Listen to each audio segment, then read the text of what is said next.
Conventional wisdom, and I think we all recognize that everyone dreams. Now, Freud called dream interpretation the royal road to the unconscious. Carl Jung has observed, we meet ourselves time and again in 1,000 disguises on the road of life. Jung also stated that one who looks outside dreams, and one who looks inside awakes. Now, here's a quote from Carl Jung that has always sent shivers up my spine, and perhaps to everyone. Until you make the unconscious conscious, it will direct your life and you will call it fate. Yep. For many people, myself included, and I know many of you, dreams are an important part of your life. And I try and keep a dream journal, and I try and type up each and every dream. I've been extremely fortunate, very fortunate, to be a member of a dream group that has met for many years, and that has been led by Robbie Bosnak. Of course, Paul and Bonnie are members of that group. We're joined here today by Gil and Joanne Siegel, so thank you very much for joining us. Joanne Siegel's married to Joe Siegel. Oh, yes, by some coincidence. Now, looking at the dreams from the perspective of Robbie Bosnak has been an enlightening experience. I cannot imagine returning solely to a conventional approach to dream interpretation. Now, Robbie has 2 lecture series on embodied dreaming on the Jung platform. You may want to take a look at those courses after today's presentation. So I wanted to share with you Robbie's perspective on dreaming because I think it's very important and it's useful for you to know. In addition, Robbie Bosnak is one of the most accomplished people I have ever met. Robbie is also one of the most interesting people I have ever met. Now, we could spend an entire hour just going over Robbie's resume, but alas, we don't have time. So, Robbie, I'm looking forward to your thoughts today. So thank you for joining us. Well, David, thank you very much for that glowing introduction.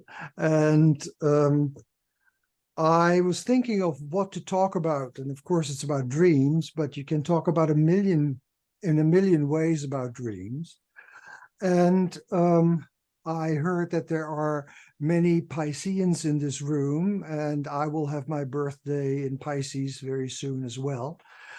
So in my background, I have this kind of swimming underwater thing going in 2 directions at the same time. So my training, as some of you may know, was at the C.G. Jung Institute in Zurich and started in 1971, trained there from 1971 through 1977. And I trained mainly with an extraordinary analyst. I was incredibly lucky. James Hillman was my training analyst. Some of you may know him. He created archetypal psychology. And my work gave archetypal psychology body. So let me tell you a little bit from Freud onward, but I'll keep it very short so you get a sense of the history. So Freud's notion was that there was in dreaming always a sexual etiology, and later on he said there was also an etiology that came from death, so thanatos and eros were always there. Jung said that is true, but what is also true is that there is a spiritual desire that comes across as curiosity, and that there's not just the literal image, but that the image has something symbolic, and that therefore the myth-making capacity is basic, not the Oedipus complex or the Oedipus myth, but myth-making in general. That's where he separated from Freud, because Freud thought he was not enough focusing on the sexual etiology, and that indeed is a bit of a problem among many Jungians, that they leave sexuality a bit out and they become very spiritual and float upwards away from the body. Jung invented what I call embodied imagination, and he invented it in a very special way. When he separated from Freud, which was in around 1912, he was overwhelmed by images, and you have to see that he was a professor at the equivalent of MIT and at the ETH in Zurich. And it was very, very threatening to him to be in that state. But then he decided to let himself drop into this world of images.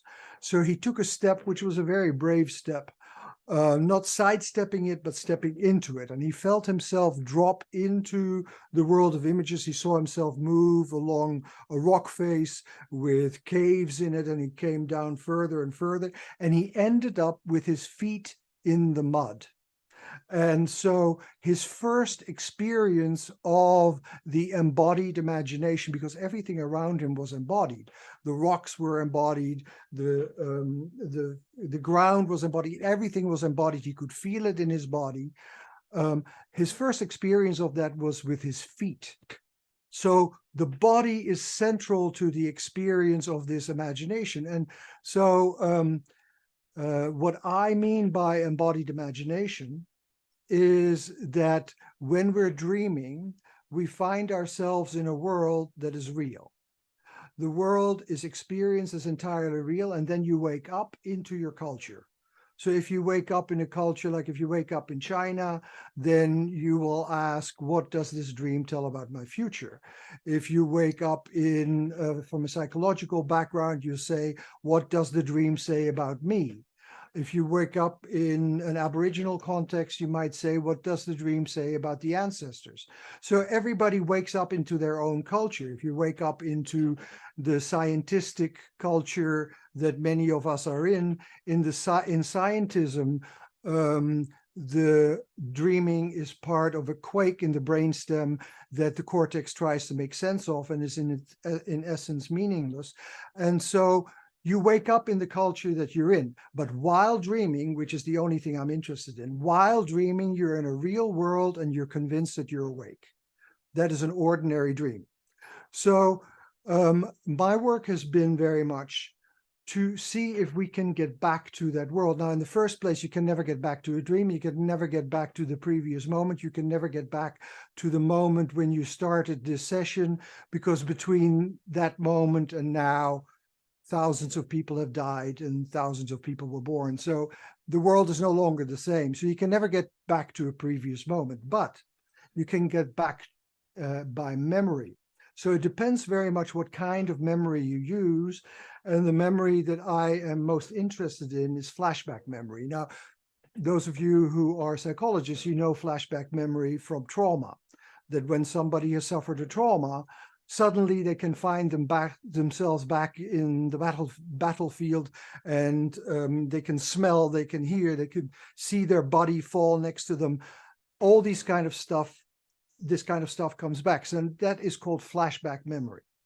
Now, in the work of embodied imagination, what we've done is we have made it possible to go back into flashback memory artificially, and then through flashback memory go back into the dream, so that it is as if you find yourself back in that dreaming environment.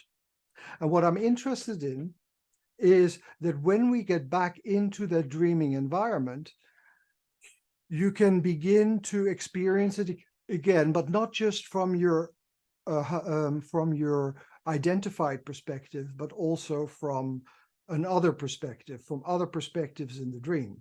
Because in the dream, there are many beings moving about that have their own perspective, that appear to have their own perspective. So if we can get into other perspectives, we get into non-habitual states.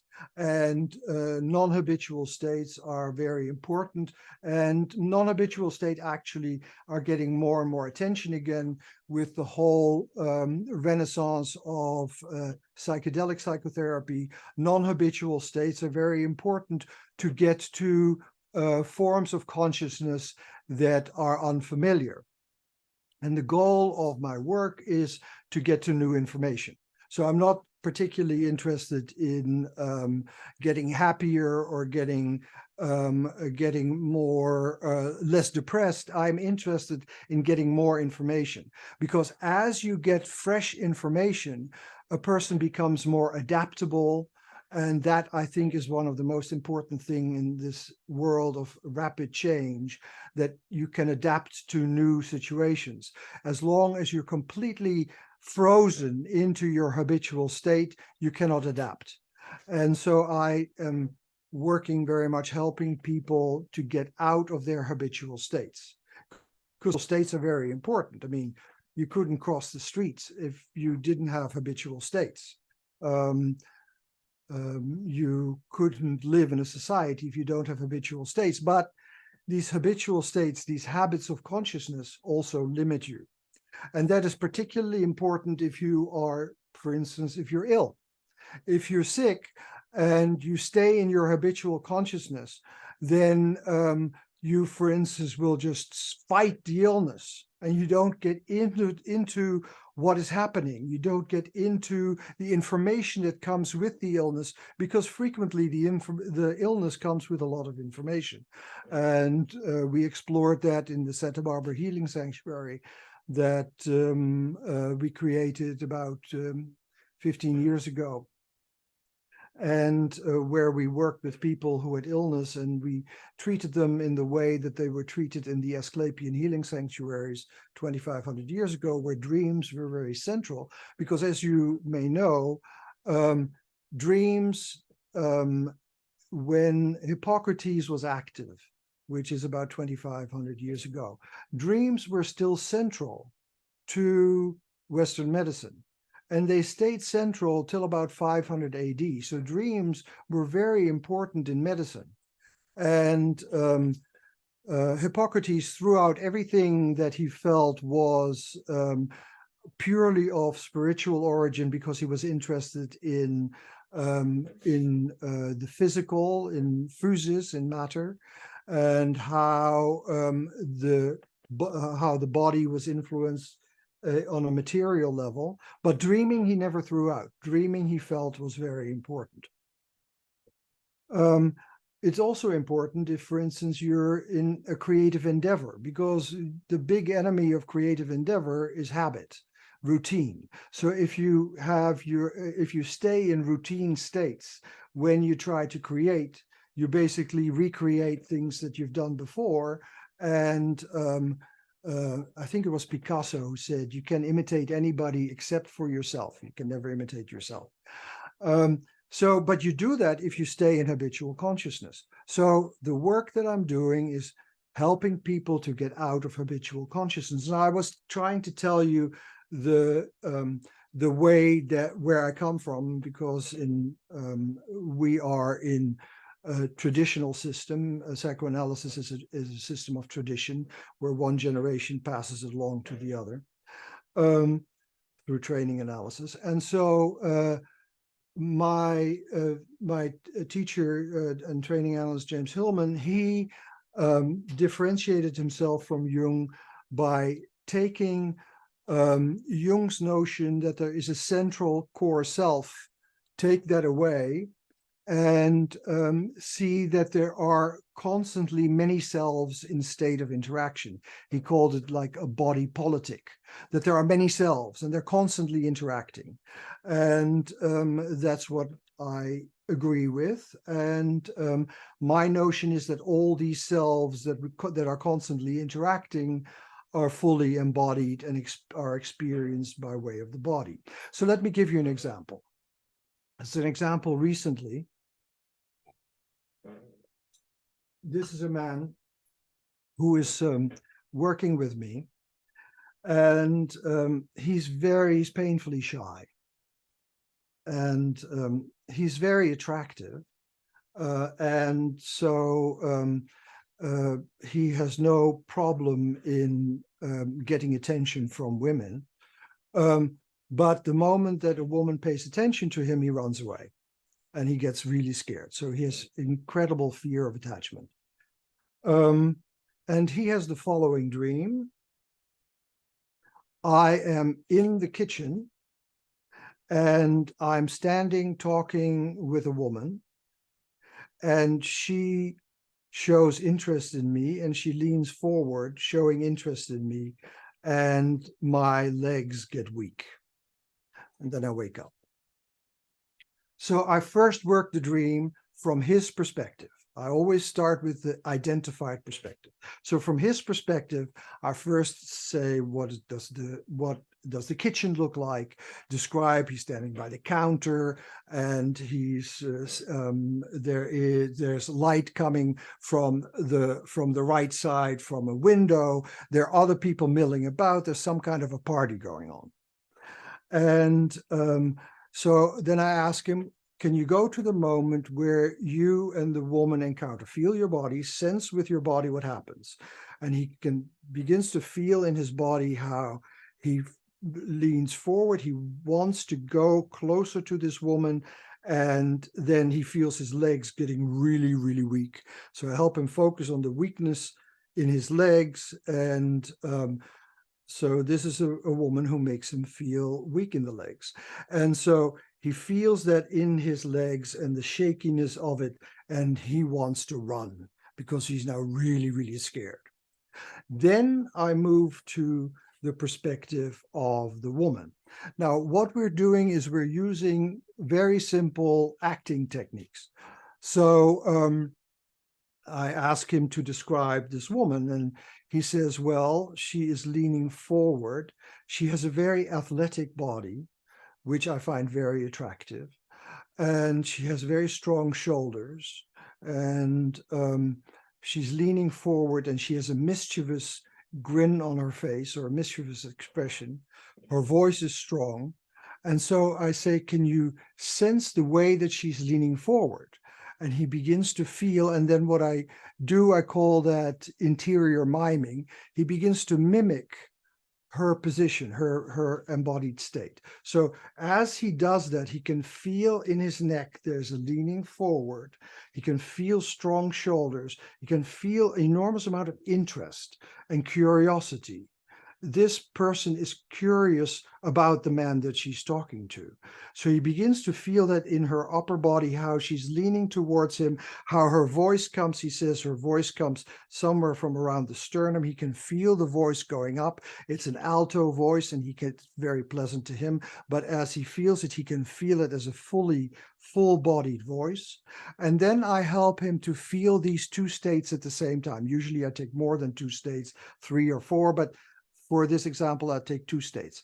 And so he can feel the weakness in the legs, in his legs, and the upper body of the woman who leans forward is full of curiosity and full of interest. And then I help him to feel that whole body, the whole body at the same time.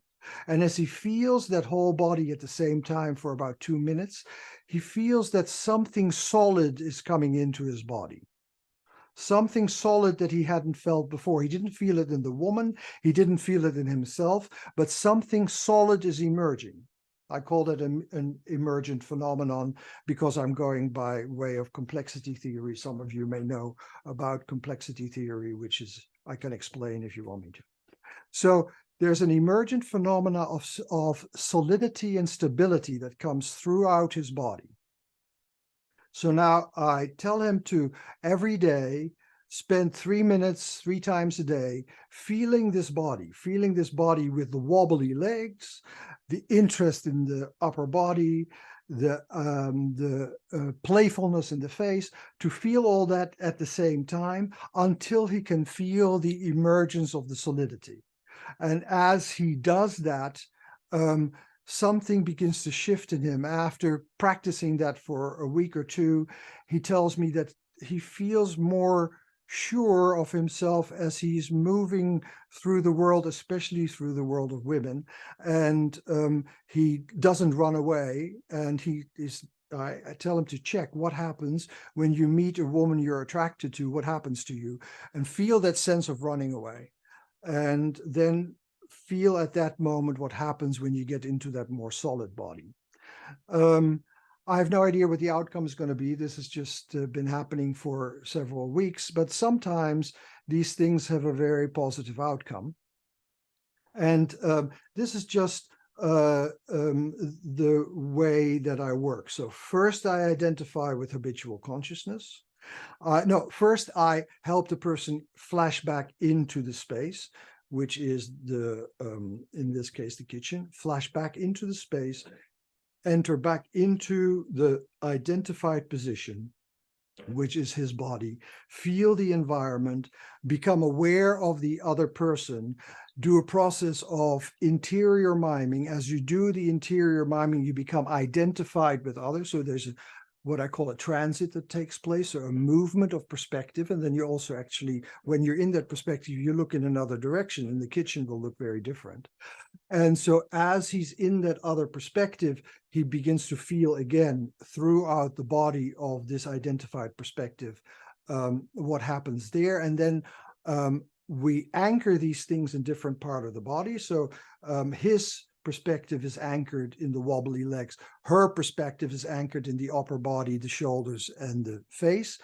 And then we help to trigger them at the same time. These anchor points in the upper body and the lower body, these anchor points are triggered at the same time. And then an alchemical process begins to happen of mixture. Then these states begin to mix. And then you get, according to complexity theory, which says that that all the major change and all the creativity happens at the edge of chaos. So you have to you get as close to chaos, but there's still order enough. And in this interface between order and chaos, something new begins to emerge, and that's an emergent phenomenon. And then something happens that is an embodied change. I'm not interested in understanding things. Understanding helps you only so much. It has to, the body has to go through a change, because the much deeper consciousness is embodied consciousness. Because, for instance, if you walk through the woods and you see something that looks like a snake, you go like this. Because the first thing that happens is that the information comes in through the short route, which is the route by way of the amygdala, goes directly into the body. Then it goes to the visual cortex, and the visual cortex says, no, it's a stick, it's not a snake, and then you relax. But everything, all information comes into the body first. And so the deepest information is embodied information. And the only way you can get there is by slowing things down. So what I do is, this piece of work that I just talked to you about took about 10, 15 minutes, because I had to slow the process down, because only if you slow down the process can you move out of the mental imagination into the embodied imagination. The mental imagination will go very fast, because imagination goes very quickly. If you just think of daydreaming. Daydreaming is a very natural way of being with imagination. When you are in a state of daydreaming, it goes one thing after the next, after the next. So the process that you have to do is to slow things down.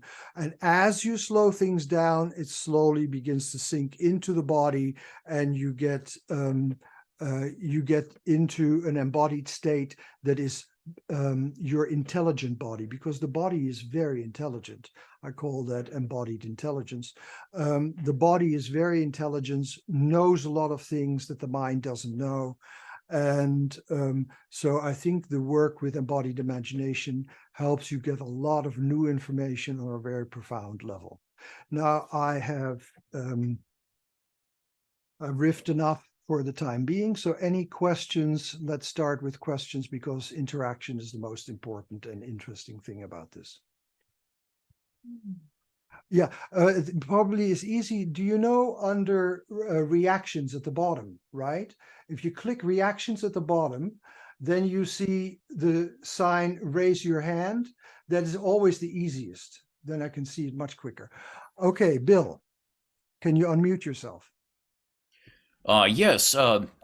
Thank you very much, Robbie. Really, it's mind opening, and I appreciate. I wondered if you could just, because it went, you said it quickly, um, and I didn't quite understand complexity theory as order and chaos approach, and don't completely touch, but as they approach, then there's something which happens, which leads to this embodied change. Could you restate that, please? Yeah. I will do a very, very brief riff about complexity theory. Okay, complexity theory was developed in the 1980s at the Santa Fe Institute under the guidance of Murray Gell-Mann, who won 2 Nobel Prizes in quantum physics.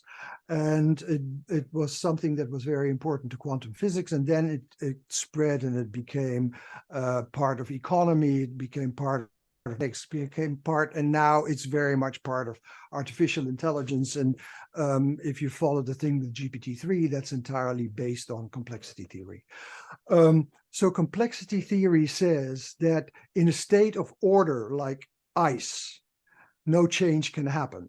In a state of chaos like gas, no change happens. But in this in-between state where the order and the chaos come closely together, then there is new formations that begin to take place that have relative stability, but also have mutability enough to be creative. So I'm following that theory, which I think is very important for psychology, and psychology hasn't paid enough attention to it. I follow that theory, which is very similar to Jung's notion of the transcendent function. But Jung's notion of the transcendent function was 2 states. He says if you hold 2 states at the same time, a third will emerge from it. And complexity theory goes much further than that, and it is mathematical, and it's very important for biology. And complexity theory works with more than 2 states, with a multiplicity of states, which is what I work with mostly. Does that make any sense? Yeah. Thank you very much. Okay, and if you have follow-up questions, then ask them also, because that's always very interesting. Then we get into a conversation. Appreciate it. Dr. Griggs. Thank you, Robbie. Appreciate it. First, I appreciate this is a wonderful recalling of my early history and love of Jung. And my very first start was a dream group that was Jungian based when I was 21 years old, I guess. So I appreciate the empowering approach you take in this. So apropos of that, am I correct that when you invite your dreamer to recount the dream, that they also select inanimate objects to tell Yes. the dream from that point of view? Yes, I do. Can you say any more about how you select or how the patient selects the elements of the dream from which they tell the dream story? That's a question that goes right to the heart of it. And the answer of it is a difficult answer, because there are 2 things going on here. One is clinical instinct, which is something that I cannot teach. That's something that you get over doing it many times, but I'll put that to the side because you can't teach that anyway. But the other is, so let's say that a person is in a traumatic situation. And for instance, this is a case that I am allowed to talk about, that I got in supervision, a woman who was date raped. And she had dreams, one dream after the next about this. Was a repetition compulsion, right? And so, And the moment that she would have the dream, she would wake up terrified. It was influencing her relationship with her husband. It was terrible. And so as she, when my supervisee was talking about it, I asked her what the narrative was. And the narrative was, I am in a room and there's the bed and it's happening on the bed and I'm defending myself, but I can't. And so I asked my supervisee to ask what the room is like. And then she says, well, the room is a big closet over there, the bed is over here. And then I suggest to my supervisee to have her focus on the closet and identify with the closet. The closet is very solid, very sturdy. So she does that, and the woman begins to sense the presence of the closet. It's made of very thick wood. It's heavy.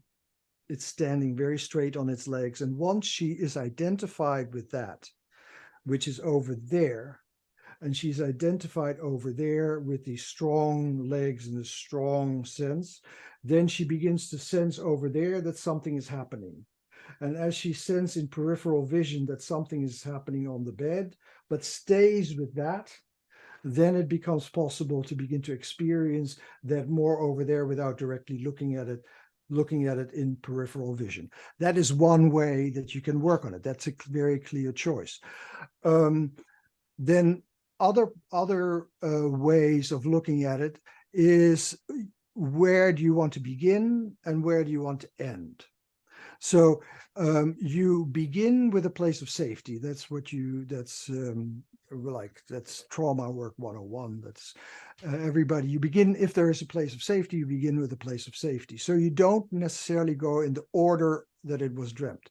You don't follow the narrative. The narrative is just that which leads you into the flashback. So it could be that you start at the end of the dream, or you start in the middle of it. If the dream starts with a very threatening situation, you don't start in the beginning. You start later on, where maybe that is resolved. So that's where you start, and where you want to end up is the place of the highest resistance, the greatest dissociation. That's where most new information is coming in, since I'm interested in information. Most new information comes in by way of that which habitual consciousness is frightened of, or says, that is not me. That is usually the most alien information. So that's where I want to end up. So I want to end up, if I can, this is under ideal circumstances, I want to end up with the identification with the most alien presence. Now, for the man, for instance, the most alien presence was the woman. And so that we get into the perspective of that woman. If you're chased by somebody with an axe, then that person with an axe is what is threatening habitual consciousness. Something new is trying to come in. So some new information that we're very scared of. So if we can get into the axe, whatever it is, the bloodthirsty axeman, and in the bloodthirst is a whole lot of new information. So that is the trajectory that I work from. So that is some of the choices that I make. Thank you. A quick follow-up. Under what circumstances would you turn somebody loose to work with their own dreams on their own using this method? Mm-hmm. And when would you not want to do that? Well, funny you should say so, because on Thursday on the Jung platform, I started an entire course on that. Because I have always, when people ask me, how do you do this by yourself? I've always said, well, it's very difficult, or you can't. And that became an untenable position, because there were so many people, especially in the creative arts, that wanted to do this by themselves, actors and directors and painters and writers, who wanted to do it by themselves. So I am now trying, and I'm really bad at this, trying to show how to do it by yourself. It's really difficult. And so I can give you an example of how I do it by myself. I think that anybody can do it by themselves because it's a method that if it is too threatening, you will float away. You can't do it, right? So it is self-protecting as a method. My dream is France is occupied by the Germans. I am a Dutch Jew born in 1948, so it's this is important stuff to me. So France is occupied by the Germans. It is all happening in one building, and it's a church. And I walk along the church, and as I walk along the church, the first part of the church is sandstone in the way that I love. I spent half my year in Sydney, Australia, where sandstone is very important. So I walk by and I see that, and then I get to the occupied part, and it's a kind of a sick green. And I walk and I see a Nazi officer sitting over there, but very different from. In my analysis, I worked a lot with Nazis and dogs that were chasing me and all that kind of stuff. I'm second generation that my ancestry had not processed that came up in me. And so, but this time I have a very different attitude towards this SS officer.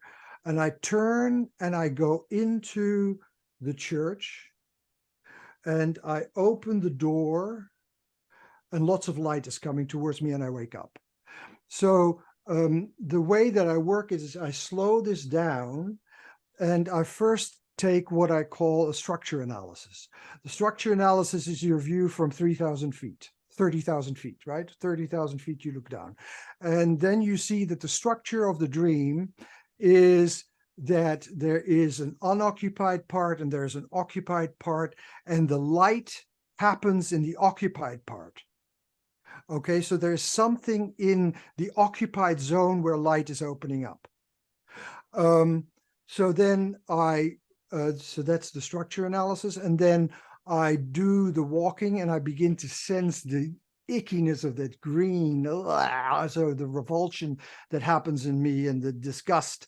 And I feel that as I move through, and then I feel the light that comes in, and I begin to sense the feeling of the light and the sense of the green. And then I focus on the Nazi officer, and that's very striking because he's not the way I usually experience an SSer. It's a different experience. He's just sitting and waiting, and I feel that sense of waiting, and I feel my nausea rising as I feel it now. And so then I feel the movement by that wall, the nausea of the green, the lighting up and the opening, and I sense the presence of this SS officer that is just in a state of waiting. And as I feel all that together, something begins to shift in me. So that is how I work the dream. The most difficult part of it is the slowing down. If you can slow it down, then you're halfway. Thank you. Appreciate it. I'll Yeah. yield the floor. Anybody else? Sarah. Yes. Hi. So you briefly touched on transformation, and I'm really interested in transformation and transformative experiences. Can you expand on that a little more? Particularly, I like, if I heard you correctly, you said that transformation happens through the body. But how does that become a lasting transformation, and how do you get your head to go along with it? Mm-hmm. Well, in the first place, we don't want to transform. I think that that's an illusion. I think when people come to me in analysis and they say they want to change, I know that they're kidding themselves. We want to stay in habitual consciousness. We do not want to change. So frequently, even though we think we want to change, so frequently the change comes in as threatening. And so by beginning to sense the threat, but not from the threatened perspectives, which is the habitual perspective, but from the threatening perspective, then new information begins to come in. As new information comes in, then something begins to change. In alchemy, it's shown that alchemy is one of my passions. I wrote a whole series of novels about alchemy. That the old king drowns, as the old king drowns, there's a period where there's no consciousness that reigns. It's called the interregnum, and in this interregnum, everything is chaotic, and the interregnum is also carnival is an interregnum, and then the new king starts to emerge. So you're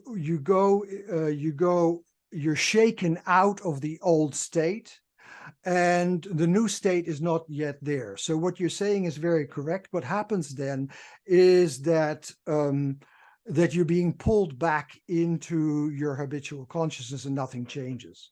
So that's why I have people practice it, because we know from neuroscience that there are two different kinds of memories.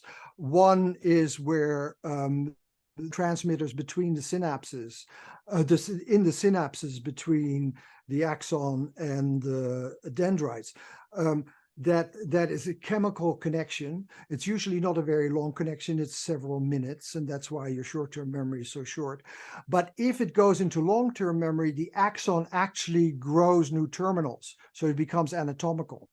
So and that goes through practice. So therefore I say to people, now practice this several times a day for a brief period of time, because through that practice, the way that you practice the piano, if you practice the piano, actually something changes in your brain, right? They found that for violinists, the connection in the homunculus in the brain, the connection that goes to the left hand was much thicker than the cortex was much thicker there than for the right hand. So you get an anatomical change in your neurons, and that moves it to long-term memory. So I think it is practice and rehearsal. If you have an actor play a character, the first day of rehearsal is very different than when the actor is playing it once it's fully rehearsed. So I think rehearsal is the way that you get it into your body, unless, and that can happen, but it's very rare, which is called a conversion experience. In a conversion experience, it seems to be that the change is instantaneously, and the terminals grow instantaneously, but it's very rare. Usually it's much more that you have to practice it. Thank you very much. You're welcome. I'm sorry I'm giving all these long answers, but that's the way I am. Hey, Robbie, David Hagan here. Hi, David. Yes, I think one of the things that people would find interesting, and I'm just going to call it harnessing the placebo effect. Mm-hmm. Yes.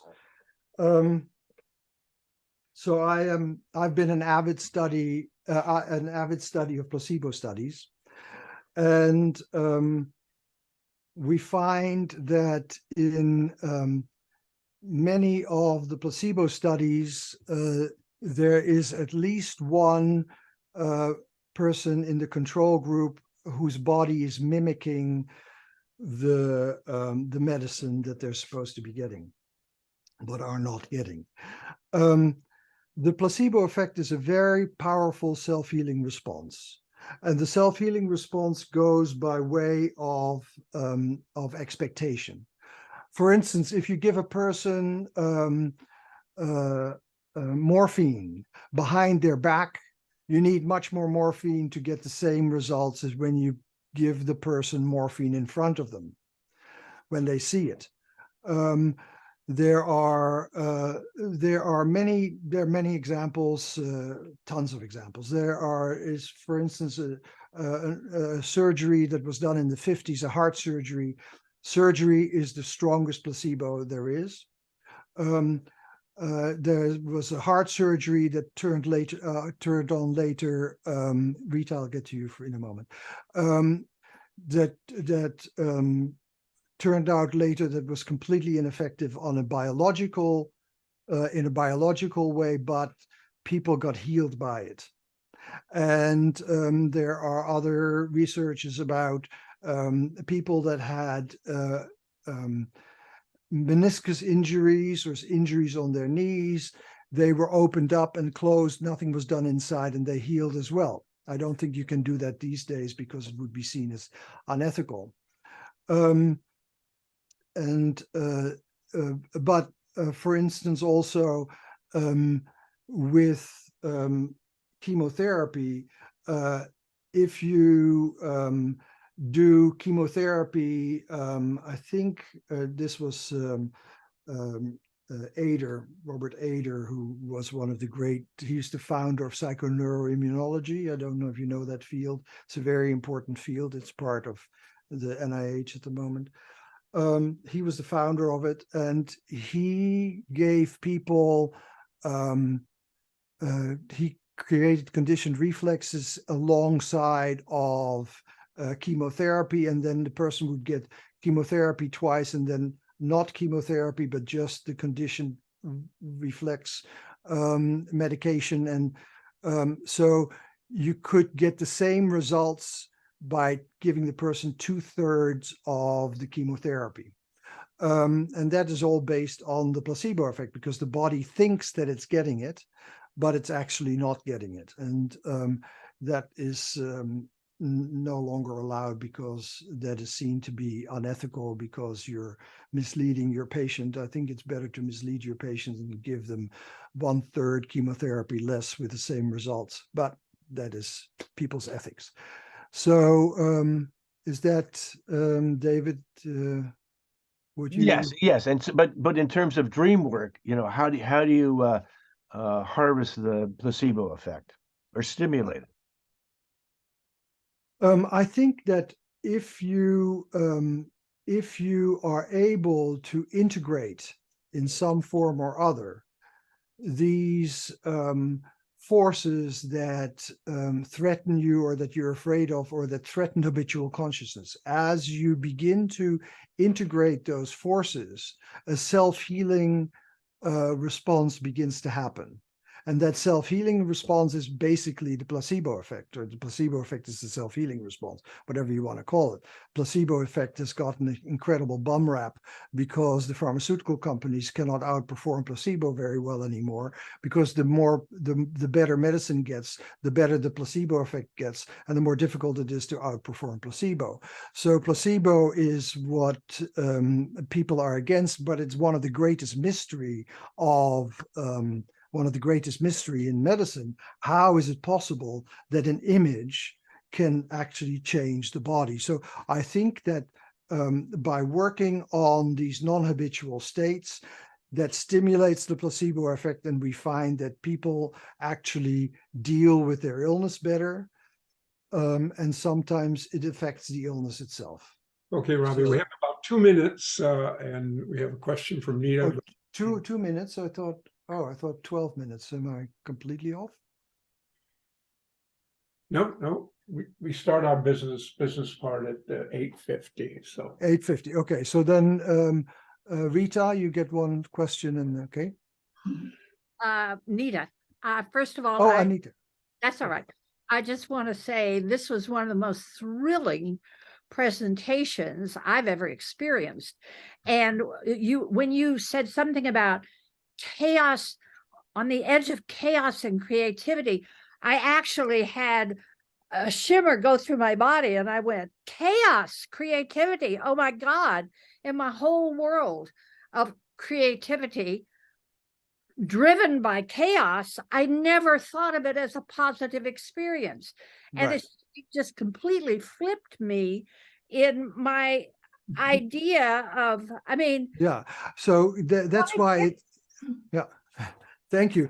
Since I have little time, I want to go into that. For an artist, the more skill you develop, the more chaos you can withstand. So focus on your skill, develop your skill, and then the more chaos can come in and the more creativity there is. If you have if you work, I've worked a lot with actors, right? And Hollywood, but I've worked with the Royal Shakespeare Company, lots of actors. If you have a bad actor and a lot of information comes in chaotic, character comes in very chaotic, the actor dies on stage. If you have a good actor, a very skillful actor, it reaches the back of the room. Okay, well, thank you. let's thank Robbie. Wow. Thank you, Robbie. You know, I might mention that perhaps there's a in-formation or in-process dream group drawing from people from mastery circles. So if you have an interest in that, just let me know, or I'll let Mary Grace know. All right, thank you. Can I just say something real quick? Okay. So I just went through a dream the other day with Robbie in our dream group. And I'm always hesitant to talk about this because I don't know how to explain any of this. But what I can say is that the work with Robbie has helped me to get out of my head and into my body with what is happening. And I don't have a clue how to explain it, except that going back through the dream, as he described, has helped me to just be grounded in myself and find a strength through that. And again, I'd never be able to explain it in words. But it's helped me get out of my mental process of trying to figure everything out all the time, which is what I would have always done before with the dream. So I just wanted to throw that in. Thank you. Thank you very much, Bonnie. And if you have a group that wants to come together, I could lead it if you want me to.